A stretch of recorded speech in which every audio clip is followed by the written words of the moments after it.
Hey folks, it's Justin here at Metcalf Mills. I've got a really special video today.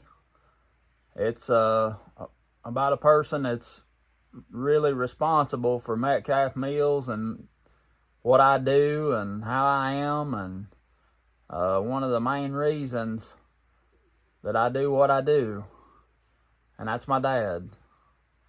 He's sick. He's been sick for years. My mom took care of him up until she got too sick.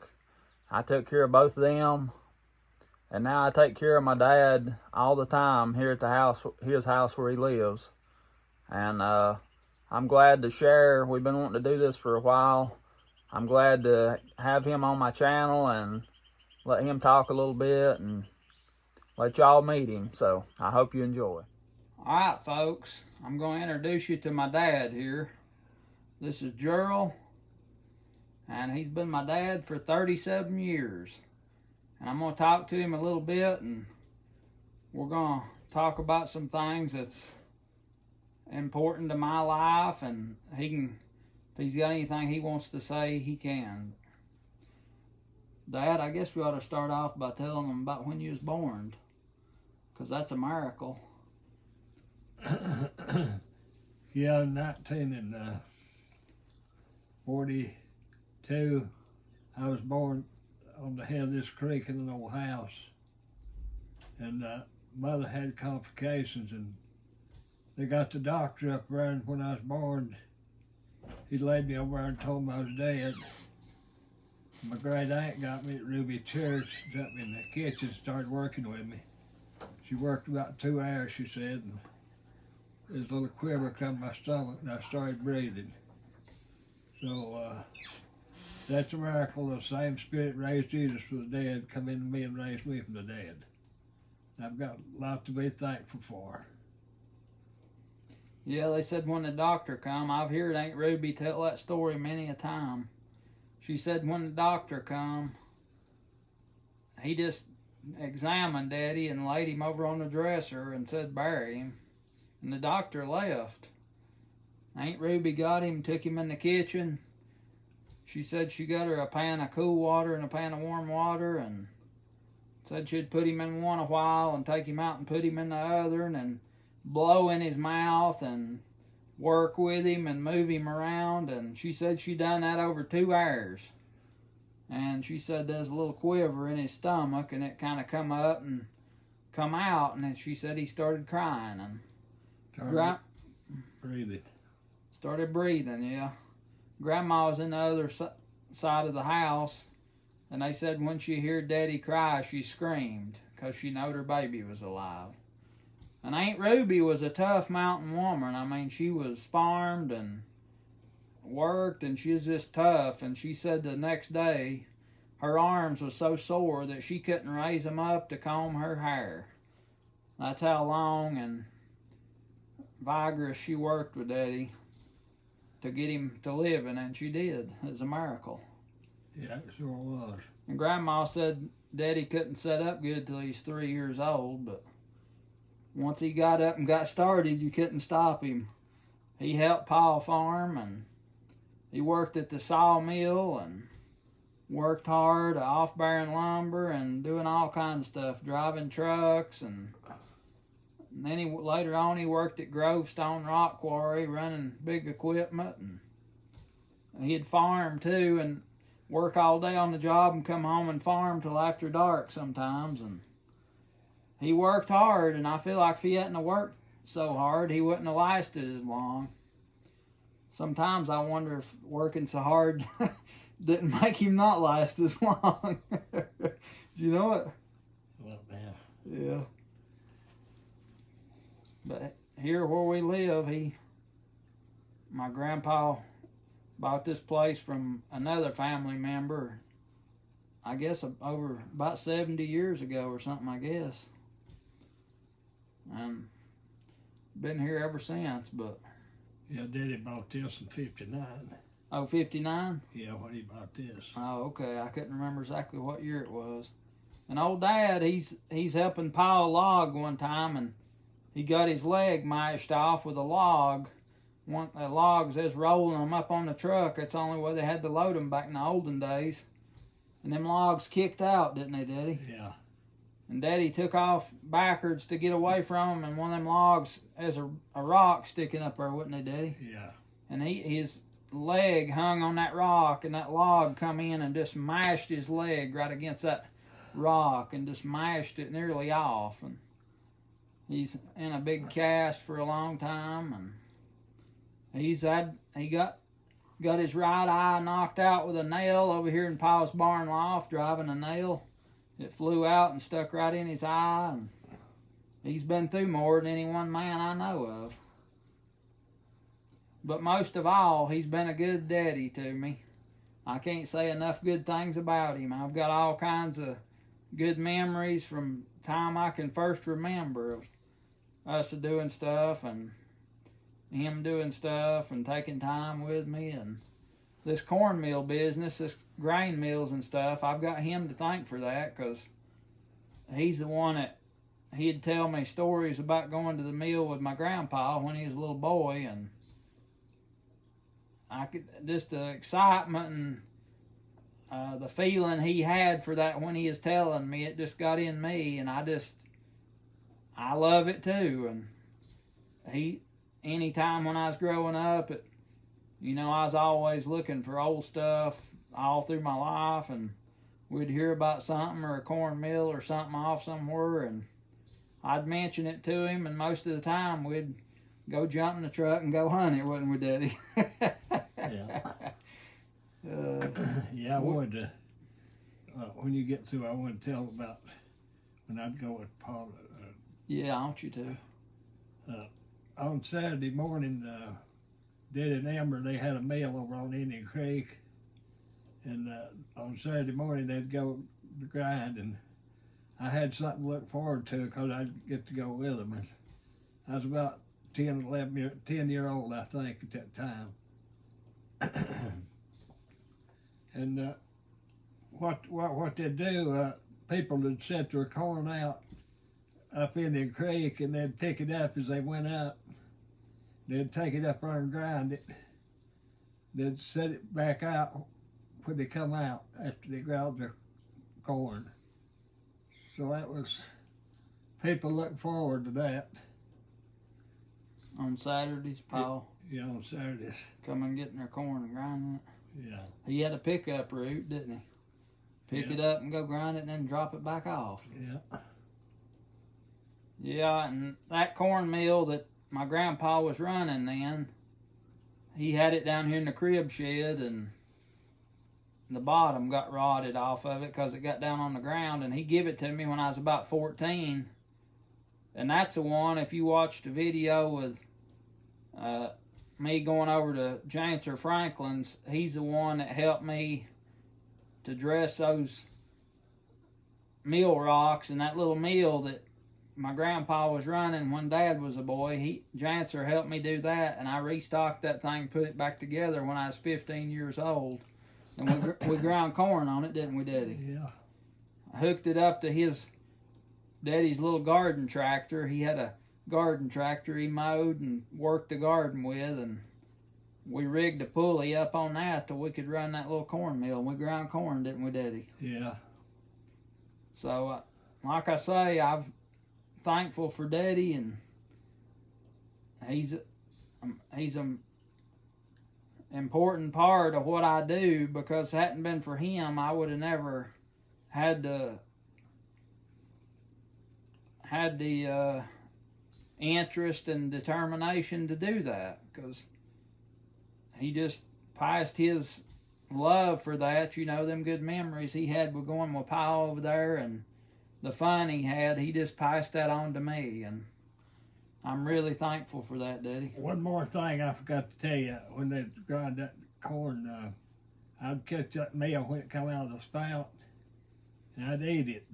It'd be warm, and it was really good. So that fresh cornmeal? Yeah, fresh cornmeal. Another thing I wanted to say, I'm real proud of Justin, because he's meal right now, and he builds meals and restores meals, and I'm really proud of him. for what he's doing. Thank you, Daddy. You're welcome.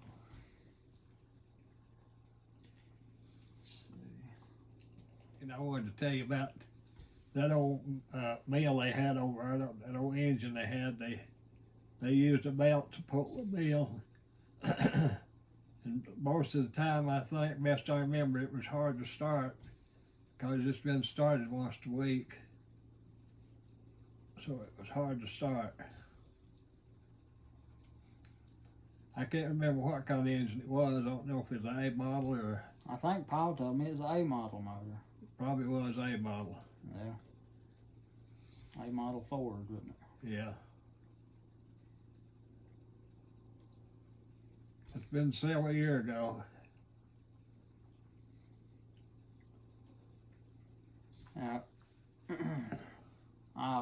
If you watch my video of planting that wheat, that's another thing I can thank Daddy for, because he told me about growing up when Paul, my grandpa, would grow wheat over here, and his daddy, Papa, they'd grow wheat over here over at the old home place, and Daddy would talk about Paul cradling it and how they'd tie them bundles up and shock it and let it dry in the field some and then haul it in and stack it.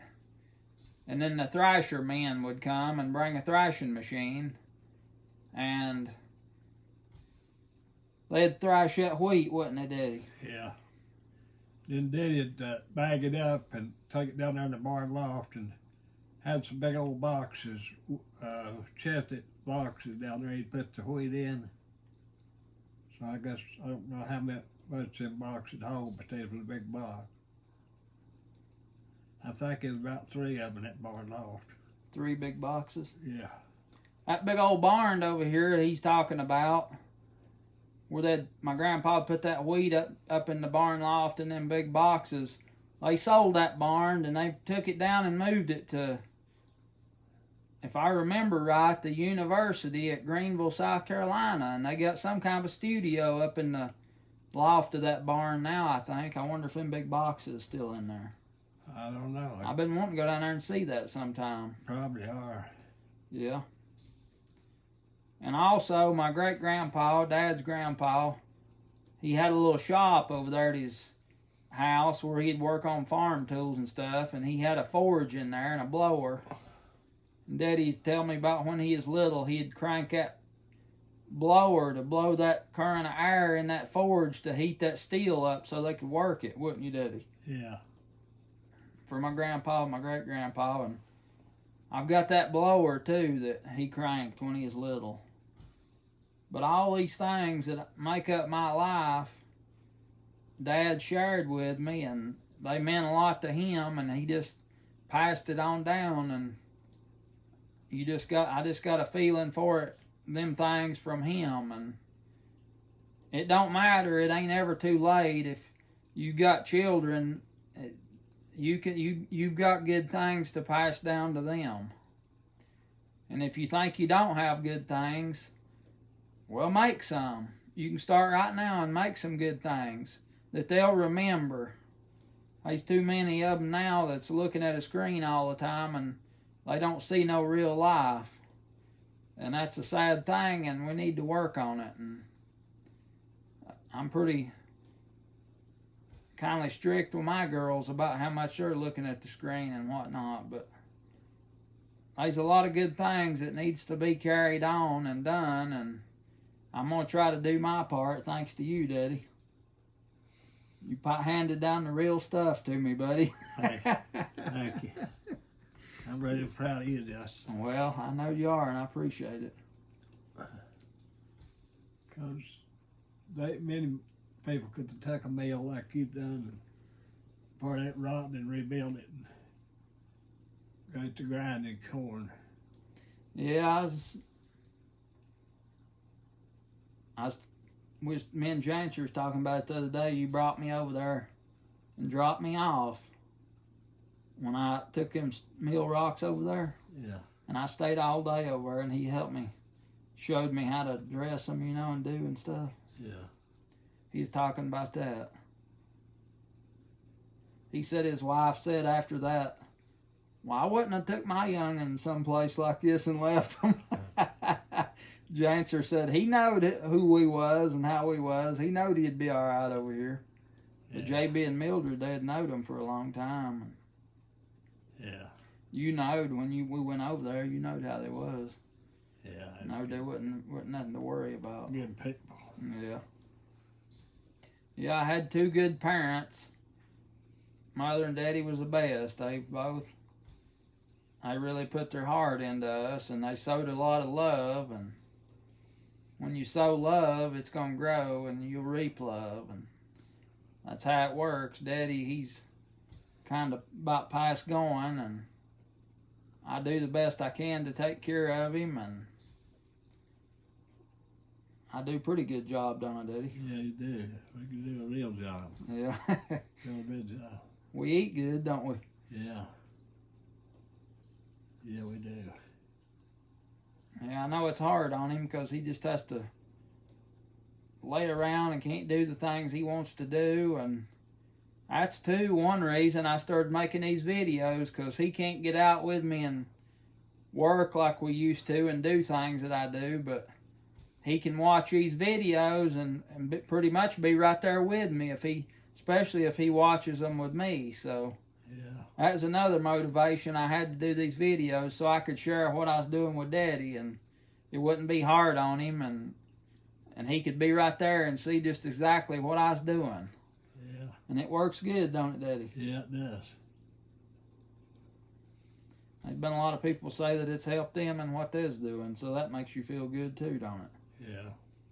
And farming too. Mother and Daddy, you know, we always had a garden and we all worked in there, and I learned a lot from my mother about growing and stuff, and Daddy too. And first, Daddy helped me when I was 14 years old. He helped me get me a horse, or he did get me a horse, and we got a little buggy. It's an Amish doctor's buggy. I've still got it. And that's the first transportation I had, was a horse and buggy. Wasn't it, Daddy? Yeah. Ride that thing all over the place. Yeah. Had an old black mare. Her name was Bonnie. I'd hitch her up to that buggy and I'd take off and ride all over the place. And that's something that I'll never forget, and something I really enjoyed. Yeah. Old Bonnie is a good old Bonnie. Yeah, she was a good one. She sure was. Well, Daddy, I appreciate you doing this with me, and Thank you. I bet you a lot of them out there are gonna watch this. They'll appreciate it too, because they tell me a lot how they appreciate things and enjoy seeing stuff and getting to hear me and you talk about these things that we love. I know that'll be good to them. Yeah. I don't want to get out of this bed and help you grind the corn. Yep, I do too, buddy. I do too.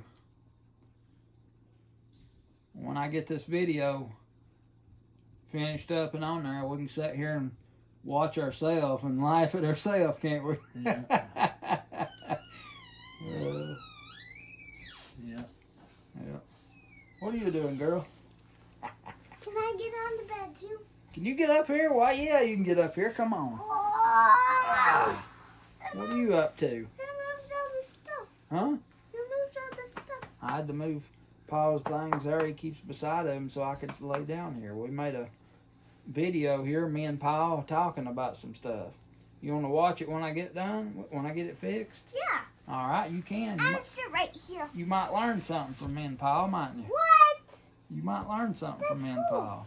I love you. Love you too, baby. Love you, sweetheart. I'd like to be up here.